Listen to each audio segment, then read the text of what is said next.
Okay, so I'm on a fidgety horse. He's trying to give me hop flexions and leg extensions, so excuse that, please. What we're going to do here today is we're going to do a 4-part, 1 rein stop. This is what I'll do to every horse when I get on them. If I get on a youngster for the first time, or if I'm getting on an older horse, as you can see with this horse, he's quite eager to get on and do something. He's a little bit more advanced than he looks. He's wintered well, but has had the winter off, so he's a bit hairy. And he's just a bit eager to get on and show off what he can do with his legs.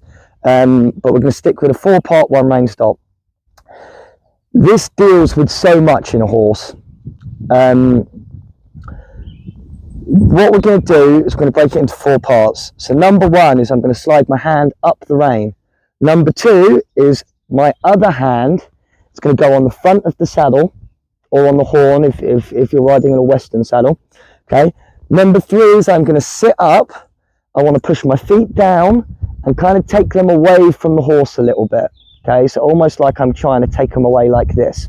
Okay, and then the final point, which is 4, is going to be very slowly back to my knee, up to the outside of my hip, where I'm going to just sit and wait for the horse to stop moving his feet. Good boy. Stop moving his feet, and for the rein to go soft. You have to have both. What this does is it really builds in this anticipation, so that every time I move, every time I do one, the horse goes, oh, what are you going to ask me? So it really builds up this level of engagement with your horse and for your horse to always know something's coming. If we can let a horse know something's coming before it's going to happen, they'll often respond to it much better. And so it's really about building this up. So this has to be done off a loose rein.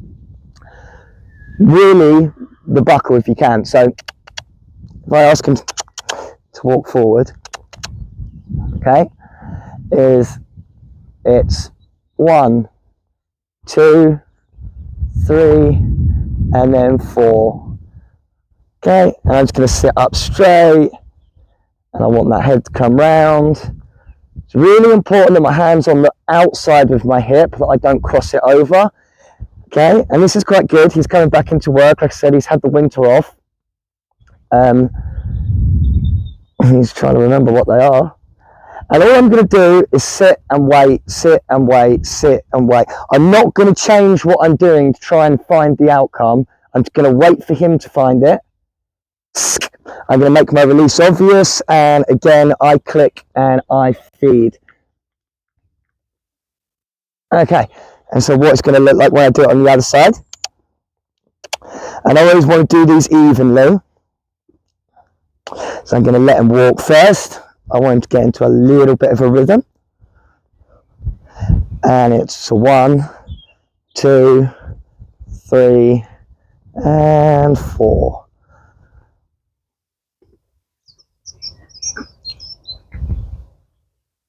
And those feet have got to stop. And this rein, this inside rein has to go baggy.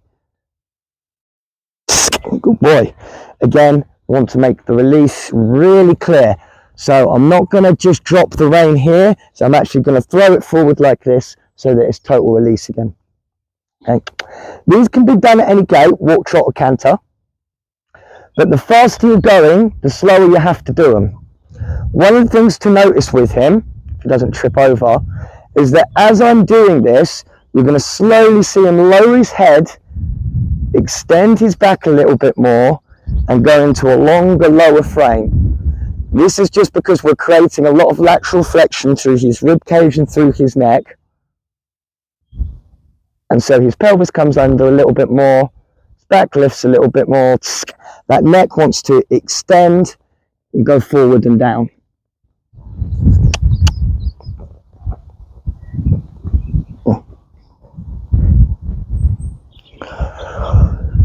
You see that when I'm walking and I'm doing this exercise, it's really off a baggy rein. I want my hand forward, think a little bit more Western and a little less English.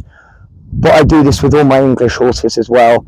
I don't train Western, but it is something I've borrowed from the Western world. It's a very, very useful tool. Like I said before, it deals with so much. It's the anticipation and the listening to your seat, listening to your downwards pressure in your feet and in your seat, softening up on the bit. It really does deal with a lot.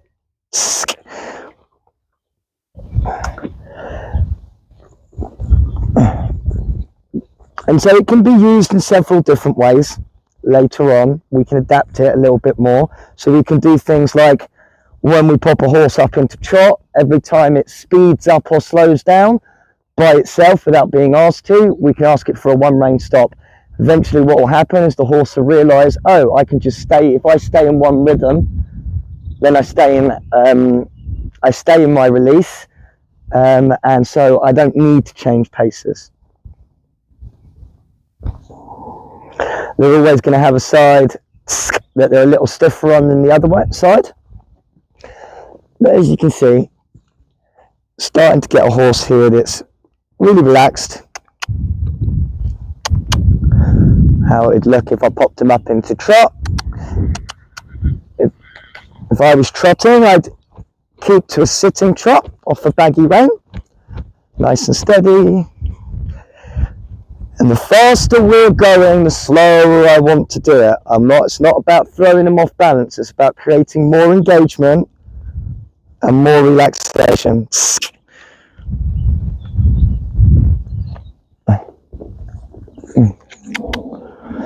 I find that this exercise works kind of best on a circle, because obviously you need the space to do it. You can't do it up against the fence. So same thing here. Nice baggy rein. I'm having to steer him a little bit because he likes the camera woman too much. And down. And so one of the things to start noticing is even in the trot, when I do my one, he's already starting to change and get ready. 2, 3. So he's already down into walk before I even do the 4. And it's just building up this anticipation and this engagement with everything I'm doing.